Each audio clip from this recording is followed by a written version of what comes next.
Subscribe करिए, इस video को ज़्यादा से ज़्यादा शेयर करिए और लाइक करिए। Thank you. मेरी शादी एक नपुंसक से करवा दी गई क्योंकि मैं एक गरीब परिवार से हूँ। मुझे बहुत बड़ा झटका लगा कि मेरी शादीशुदा ज़िंदगी कैसी चलेगी। मेरा पति मेरे साथ सोता भी नहीं था। मेरी सासू माँ मुझे रोज़ रात एक गिलास दूध पिलाती और उसे पीने के बाद मुझे कुछ याद नहीं रहता। मेरे साथ क्या होता है मुझे पता नहीं चलता, पर जब सुबह उठती तो बहुत दर्द होता। कुछ समझ नहीं आ रहा था। कहानी कुछ इस तरह से है। अपनी शादी की बात सुनकर काव्या फट पड़ी। कहने लगी, क्या एक बार मेरी ज़िंदगी बर्बाद करके आप सबको तसल्ली नहीं हुई जो फिर से? अरे छोड़ दो ना मुझे मेरे हाल पर, जाओ निकलो मेरे कमरे से, कहकर उसने अपने पास पड़े कुशन को दीवार पर दे मारा। काजल आंखों में आंसू लिए कुछ न बोलकर कमरे से बाहर आ गई। आखिर उसकी इस हालत की जिम्मेदार भी तो वे ही थे। बिना जांच पड़ताल किए, सिर्फ लड़के वालों की हैसियत देखकर उन्होंने अपनी इकलौती बेटी को उस हैवान के संग बांध दिया। यह भी ना सोचा कि आखिर क्यों इतने पैसे वाले लोग एक साधारण परिवार की लड़की से अपने बेटे की शादी करना चाहते हैं। जरा सोचते हैं कि कहीं काव्या के दिल में कोई और तो नहीं बसा है। वैसे दबे मुँह ही पर कितनी बार काव्या ने बताना चाहा कि वह अरुण से प्यार करती है, लेकिन शायद उसके माता पिता यह बात जानना ही नहीं चाहते थे। अरुण और काव्या एक ही कॉलेज में पढ़ते थे। दोनों अंतिम वर्ष के छात्र थे। जब कभी अरुण काव्या के संग दिख जाता, काजल उसे ऐसे घूर कर देखती कि बेचारा सहम उठता।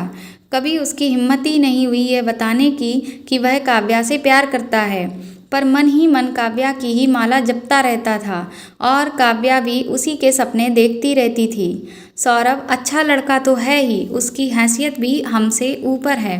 अरे तुम्हें तो खुश होना चाहिए जो उन्होंने अपने बेटे के लिए तुम्हारा हाथ मांगा, वरना क्या उनके बेटे के लिए लड़कियों की कमी है इस दुनिया में?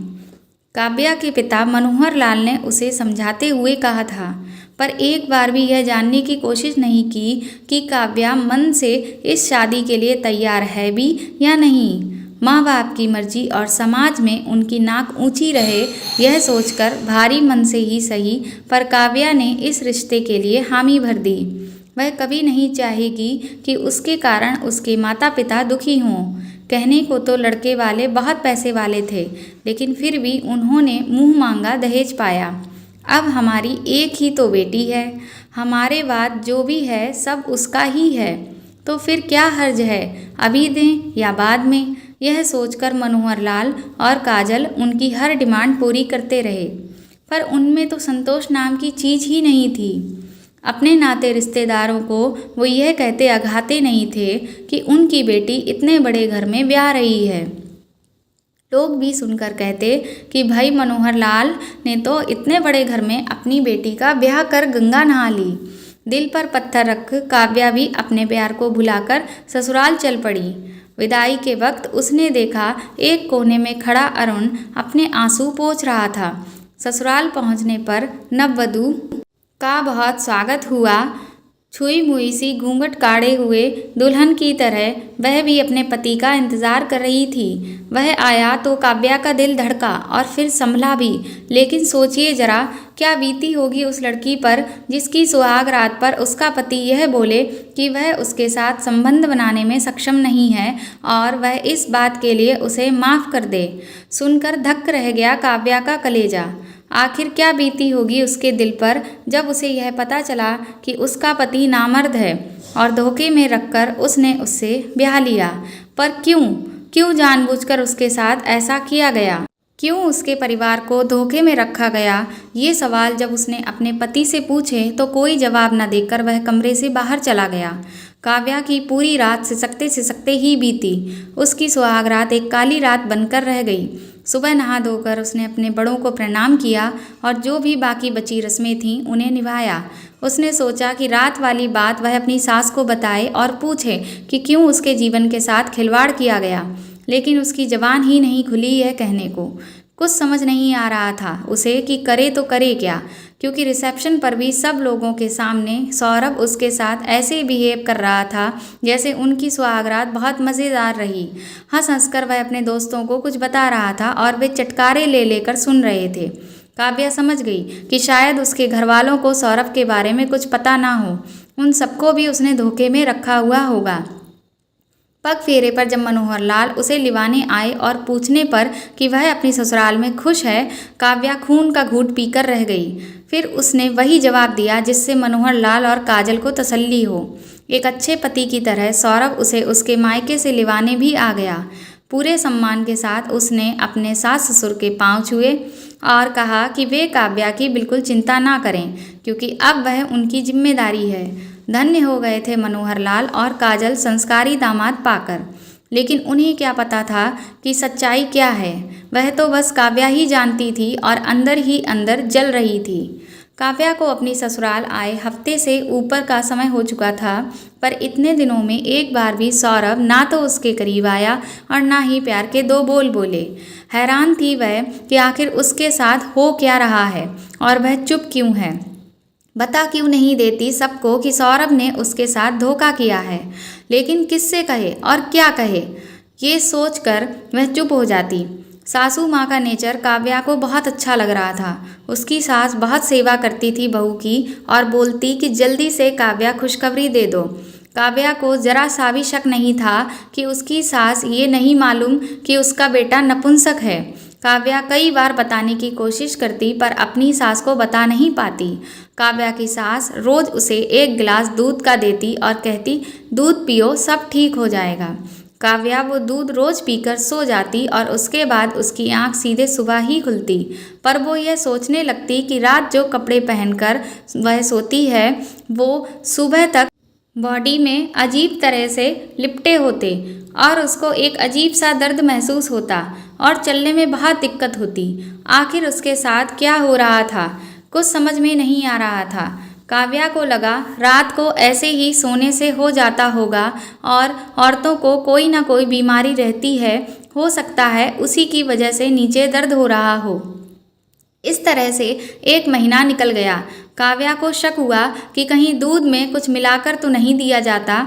ये पता लगाने के लिए एक रात जब काव्या ने दूध नहीं पिया, सासू माँ से दूध लेकर अपने साइड में रख लिया और बिना पिए सोने का नाटक करने लगी। करीब 10 बजे उसके कमरे की लाइट बंद हो जाती है और कोई उसके कमरे में आता है। काव्या को लगा उसका पति होगा जो झूठ बोला कि वो नपुंसक है। अंदर से काव्या को कुछ पता नहीं चलता। हर रोज़ की तरह काव्या के बिस्तर पर लेटकर उसके कपड़े निकालने की कोशिश करने लगा।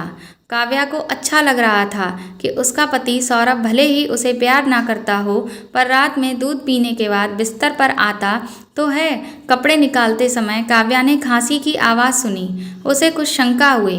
काव्या ने जाकर लाइट ऑन की तो देखा उसका ससुर उसके बिस्तर पर बिना कपड़ों के लेटा हुआ था और काव्या को घूर रहा है जैसे तुरंत उसको नोचकर खा जाएगा। आप यहाँ मेरे कमरे में क्या क्या कर रहे हैं पिताजी, कहकर वह अपने कपड़े ठीक करने लगी। लेकिन जरा उसका ढीठपन तो देखो। उसने तो काव्या को खींचकर अपनी बाहों में भर लिया और उसके साथ ज़बरदस्ती करने की कोशिश करने लगा। काव्या को अपनी ही आंखों पर विश्वास नहीं हो रहा था कि उसका ससुर ही उसके साथ। मैं आपकी बहू हूँ, फिर कैसे आप मेरे साथ, वह डर के मारे हकलाते हुए बोली। काव्या को लग रहा था पिछले 1 महीने से जो नीचे दर्द हो रहा था वो उसके ससुर की करतूत थी।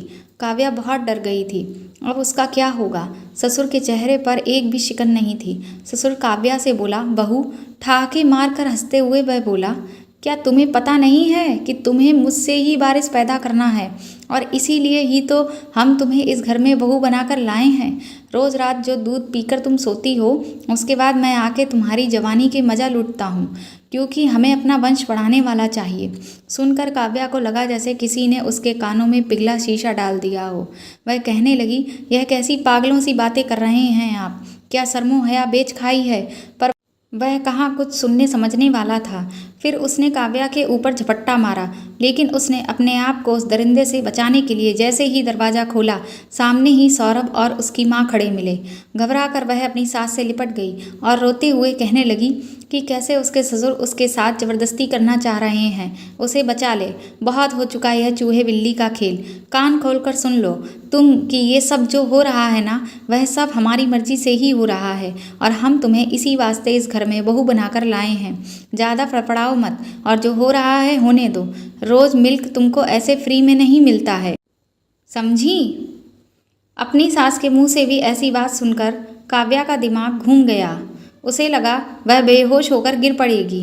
फिर अपने आप को संभालते हुए उसने कहा, तो क्या आपको भी पता है कि आपका बेटा? हाँ, और इसीलिए तो तुम जैसी साधारण लड़की को हमने इस घर में स्थान दिया, वरना लड़कियों की कमी थी क्या हमारे बेटे के लिए? पर मैं ही क्यों? यह बात हमें बताई क्यों नहीं गई? ये सारी बातें शादी के पहले क्यों धोखे में रखा आप सबने हमें? बताइए बताइए ना। चीखते हुए काव्या कहने लगी, आप लोगों को क्या लगता है मैं यह सब चुपचाप सहती रहूंगी? नहीं बताऊंगी सबको कि तुम सबकी असलियत। क्या कहा? असलियत बताएगी? किसे? अपने बाप को जो दिल का मरीज है। सोच, अगर तेरे बाप को कुछ हो गया तो फिर तेरी माँ का क्या होगा? कहाँ जाएगी वह तुझे लेकर?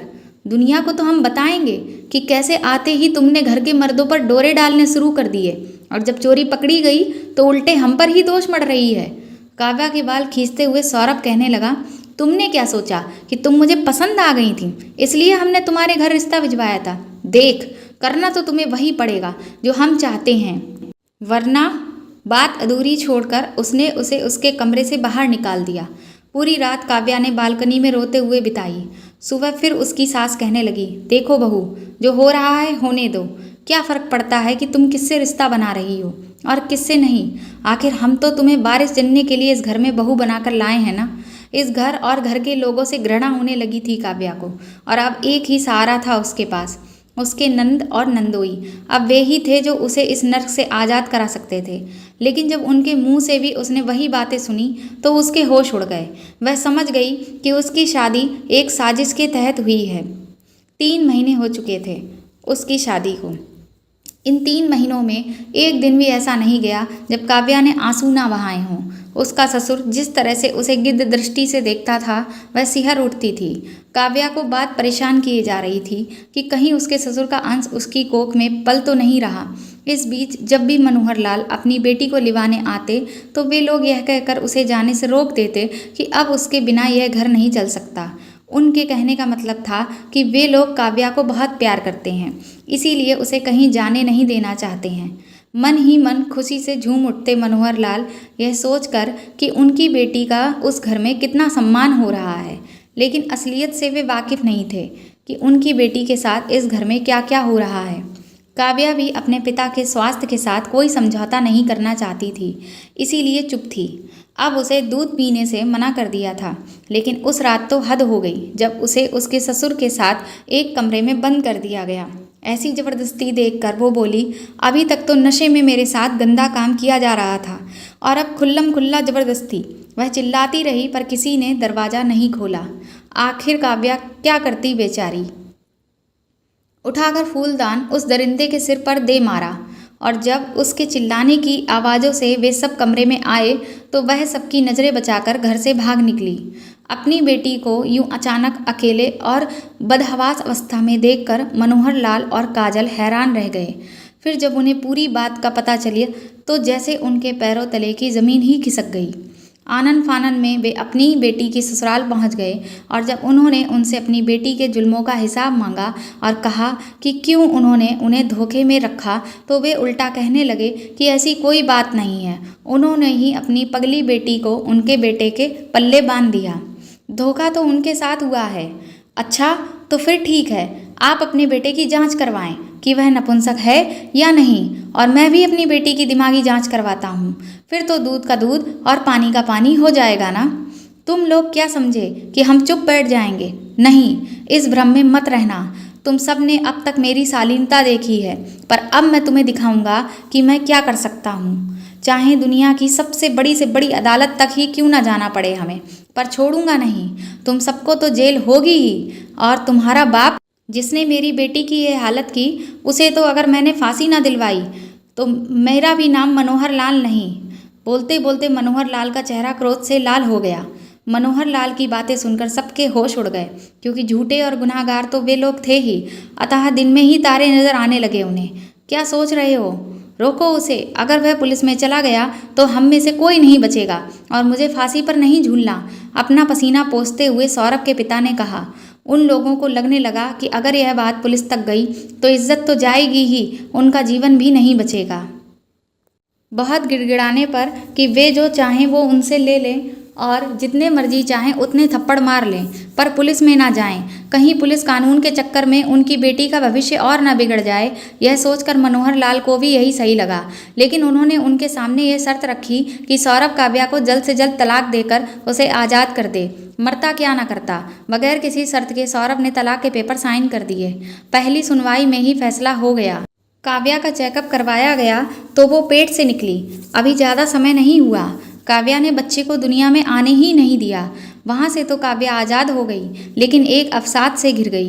जिंदगी पर से उसका विश्वास ही उठ चुका था। पूरा दिन बस अंधेरे कमरे में पड़ी रहती, ना ठीक से कुछ खाती ना पीती और ना ही किसी से मिलती जुलती। कहीं बेटी को कुछ हो ना जाए, कहीं वह कुछ कर ना ले, यह सोचकर मनोहर लाल और काजल की जान सूखती रहती। बेटी की इस हालत का दोषी वे खुद को ही मानने लगे थे। कुछ समझ नहीं आ रहा था उन्हें कि क्या करें जो फिर से काव्या पहले की तरह हंसने खिलखिलाने लगे, अपनी ज़िंदगी से उसे प्यार हो जाए। काव्या बेटा देखो तो कौन आया है, उसकी माँ ने लाइट ऑन करते हुए कहा तो उसने नज़र उठाकर देखा, पर उसकी आंखें चौंधिया गईं। हमेशा अंधेरे में रहने और एकाएक लाइट आंखों पर पड़ने के कारण उसे सही से कुछ नहीं दिख रहा था, पर जब उसने गौर से देखा तो देखती रह गई।